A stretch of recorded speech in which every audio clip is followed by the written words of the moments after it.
la première fois où j'ai lu Les Trois Mousquetaires, ce qui m'a frappé de prime abord, c'est pas l'aventure. C'est pas le côté roman de cap et d'épée d'Alexandre Dumas, c'est l'humour. Je trouve que c'est quelque chose sur lequel on n'insiste pas assez, c'est qu'Alexandre Dumas a un humour de folie qui transparaît dans chaque page de son roman.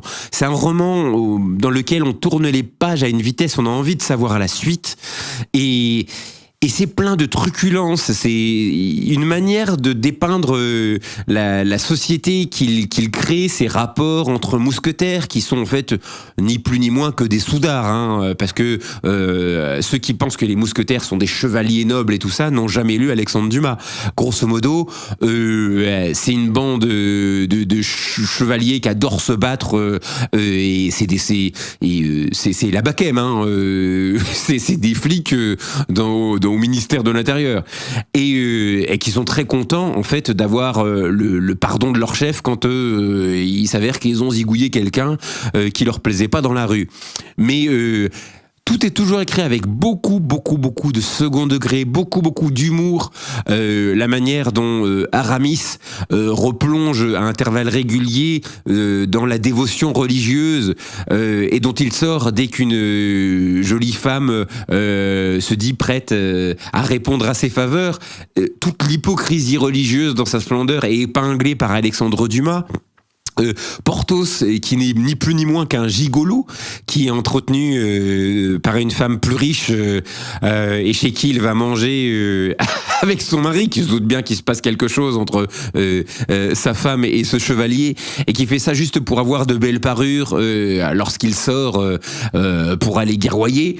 Athos, qui est sûrement la figure la plus sombre et la plus ambivalente des mousquetaires, et enfin D'Artagnan, ce héros gascon qui arrive dans un Paris prêt à chercher querelle à n'importe qui, et qui est largement moins noble que ce qu'on imagine quand on repense à la figure de D'Artagnan. Et tout ça, c'est le talent d'Alexandre Dumas, c'est d'avoir désacralisé la figure du héros, parce que les Trois Mousquetaires, même si on a trois protagonistes extrêmement charismatiques, on a des personnages qui sont d'ores et déjà déconstruits.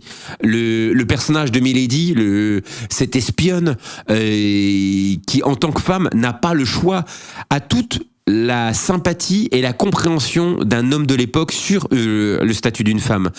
C'est vrai qu'aujourd'hui, il est de bon ton de déconstruire les récits en se disant, ah bah voilà, on a avancé sur la condition...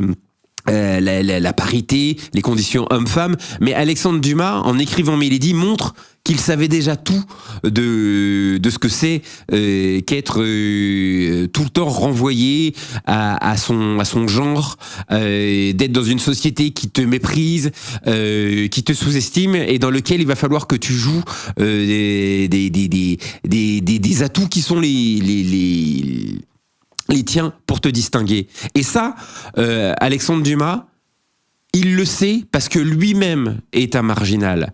Il y a quelque chose qu'on n'a jamais assez dit et qu'on ne dira jamais assez sur Alexandre Dumas, c'est qu'il est fils d'esclaves affranchis. Il est lui-même carteron. Il est fils de métis. Et les métis, à cette époque, son père, de par la règle d'une goutte de sang noir, était un esclave qui a été affranchi par son père pour devenir un général reconnu.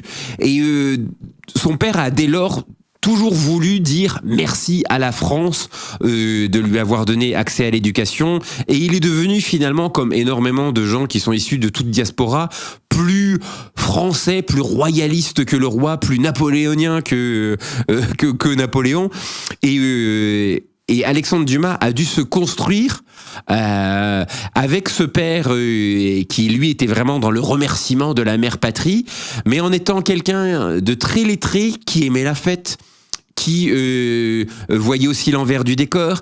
Il faut bien comprendre que Alexandre Dumas, quand on dit désormais être le nègre de quelqu'un, quand un auteur écrit un livre à la place d'un autre, on le disait pas parce que précisément Alexandre Dumas a existé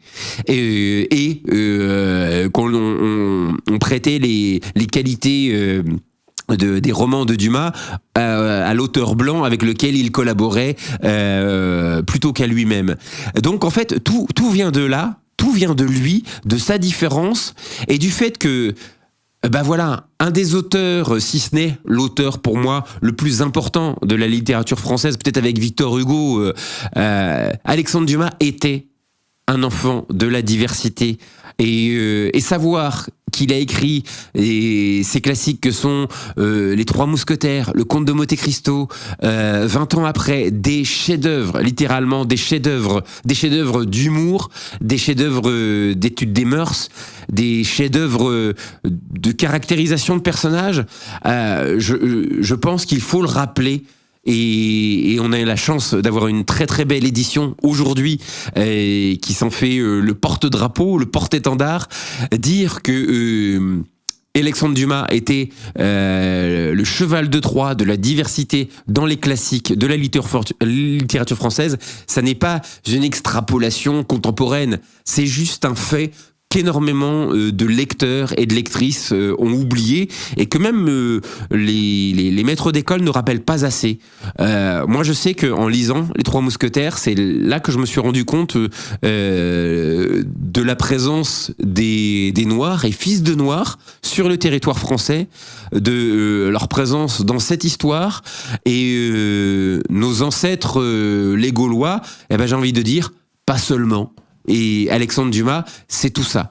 Donc ça vaut le coup de se replonger dans cette œuvre incroyable qu'est Les Trois Mousquetaires, à la fois pour la dimension sociopolitique de cette œuvre et de son auteur, mais aussi tout simplement parce que Les Trois Mousquetaires, c'est génial.